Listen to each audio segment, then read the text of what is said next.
Hello, Spuns! Well, it's Toy Merchant's buff. She just recently has been buffed. She's not on the test server yet, which is why I was so confused yesterday when I was looking at the test server. But Annie got a buff. She got another buff here once again. It's going to be pretty interesting to see what she's going to offer for us for season 35. But for now, she's buffed mid-season, season 34. So she got buffed during Halloween. That's a spooky surprise for everyone, I guess. But moving on towards the first buff. The first buff for Toy Merchant will be when you put down a catapult, there is now no cooldown on the catapult there. So there's like no 1 second anymore. So it simply just means you can do as much as you want with this, right? So what I will do here is I will actually cancel the cooldown. We will take this back and take for an example, if you're kiting someone. Oh, I'm gonna kite someone. Oh, I'm gonna place this down, put the catapult down immediately and then hop away. There is no cooldown for that. There is actually no cooldown for that anymore, as you just see here as well, right? So for Toy Merchant, she got a really big buff for this one. I do think it's also with the fact that, like, previously she did get buffed when it comes to the catapult deploying phase. So there is also that too. And like this has also been increased pretty fast as well, but we'll talk about this later. Now, the next one is actually for Toy Merchant herself. When you put down a catapult and when you jump on the catapult, you will gain a 30% movement speed boost for 2 seconds if you do not use your glider. So we will just show it to you here. So we get on.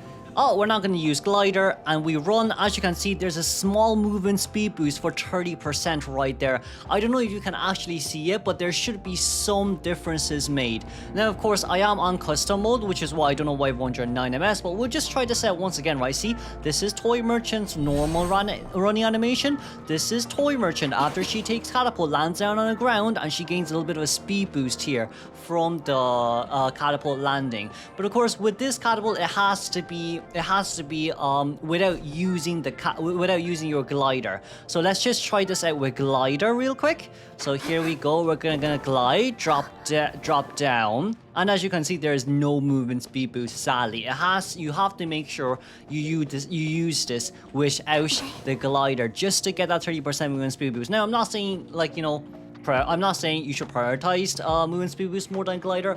I'm just saying, let's say for an example, right? If you're in a 2-story area like this, and then you somehow manage to get up the stairs, but you know, oh, I won't be able to put my glider down. So what you'll do is, you'll do this. Oh, I'm gonna glide my way to my little catapult here. And then when the hunter's nearby, I'm gonna vault it. And then there's also a 30% movement speed boost here to be stacked. So for Toy Merchant, they buffed a lot of her kiting aspects.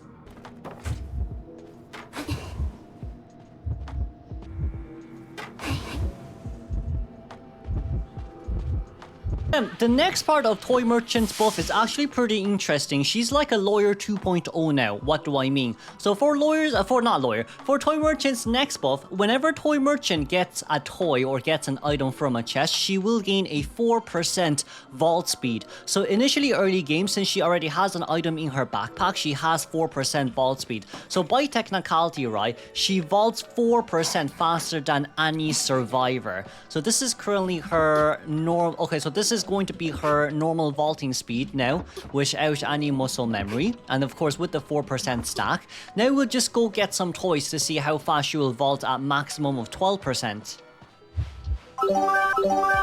Okay, now then, as you can see, we have 3 items in our backpack. We have 2 elbow pads and 1 magician's wand.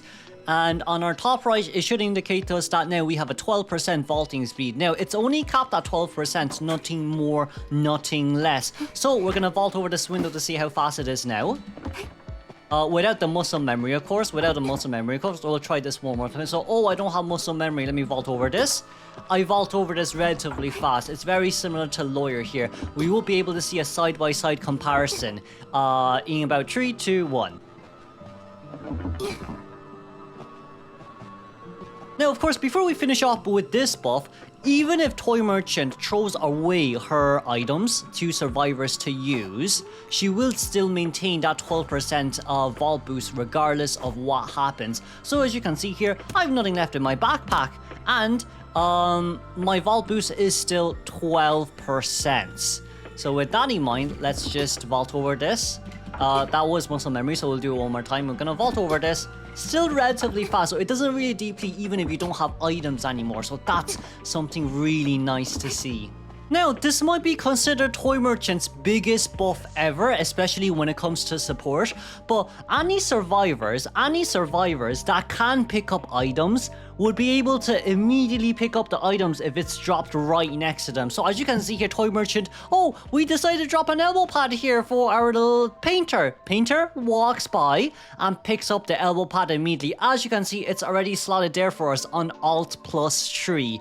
Now, when we say this is available for any survivors that can consume items, it literally means any survivors that can consume items. So it's just anyone that's like, you know, like for example, Batter can't use items, Priestess can't use items because they still have their items on their hands. But for Painter, it's a whole different story. Now, of course, for consumable items like Painter, you need to consume all your items first before you can actually use this elbow pad. But we'll just use maybe another survivor here as a reference point for everyone.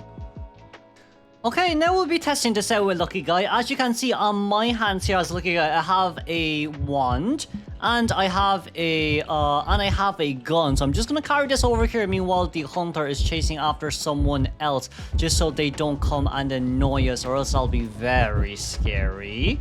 Okay, now we are in a much safer spot. Now the question is, right, if I use my lucky parcel here real quick, here you can see I have a few items on my hands, and if I get a Toy Merchant to throw down some toys next to me, what would happen?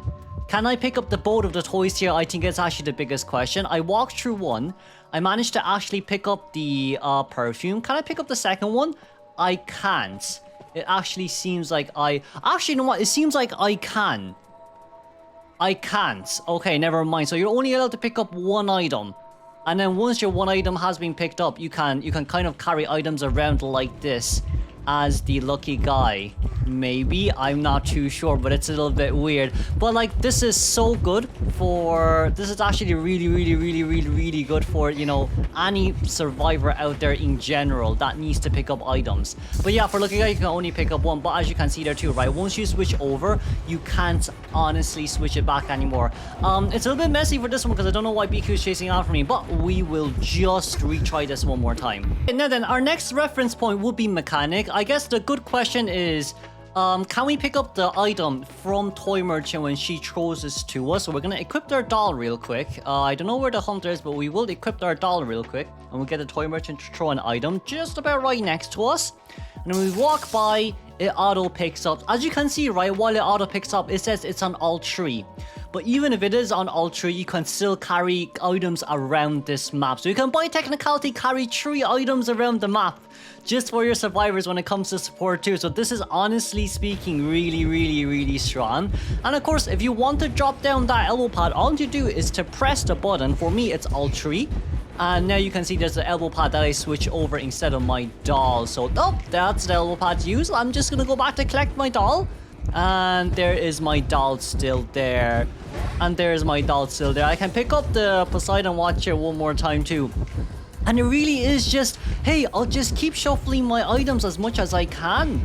I'll just really just keep shuffling my items as much as I can, and there's nothing they can do about it. See?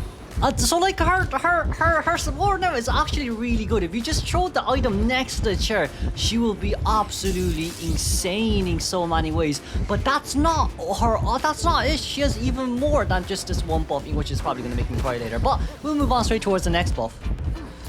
Okay, the next 2 buffs, or 1 buff, accumulatively speaking, is actually Toy Merchant's throwing speed buff when it comes to the items. So we're just going to turn off the AI there real quick, right? And as you can see, for Toy Merchant, when she wants to, well, not equip an item, but when she wants to get ready to throw an item, she actually, the animation is a little bit faster. So as you can see here, the animation is actually really fast from getting the toy out. And we will also have a side-by-side comparison at the end too. But not only that, her throwing speed is also really fast as well. So if you just throw this, you can see that actually goes through pretty fast compared to before. We'll just pick this up one more time and we'll just throw this again. And of course, there will be a side-by-side comparison, so don't worry about it.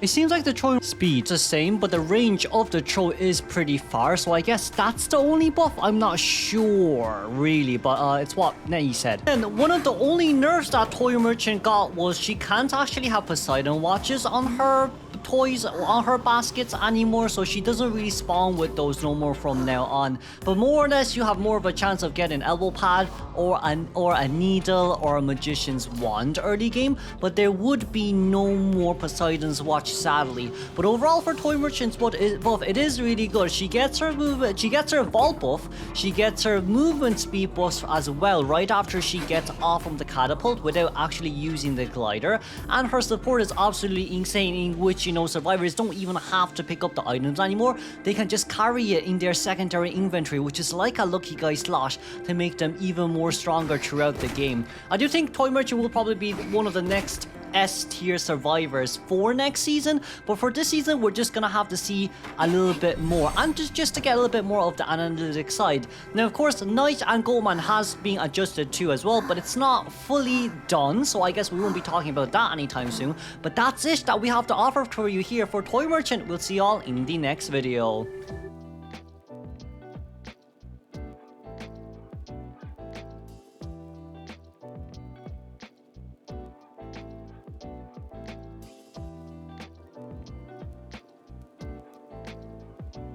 Hello. Okay, GG's. Lol. Hello. Okay, wow. This is brilliant. Yeah, that's just one branch. Alright, this intro is gonna take me a while, isn't it? Hold on. Is this should be the angle though. Yeah, this is the angle. What? Okay, 3, 2, 1.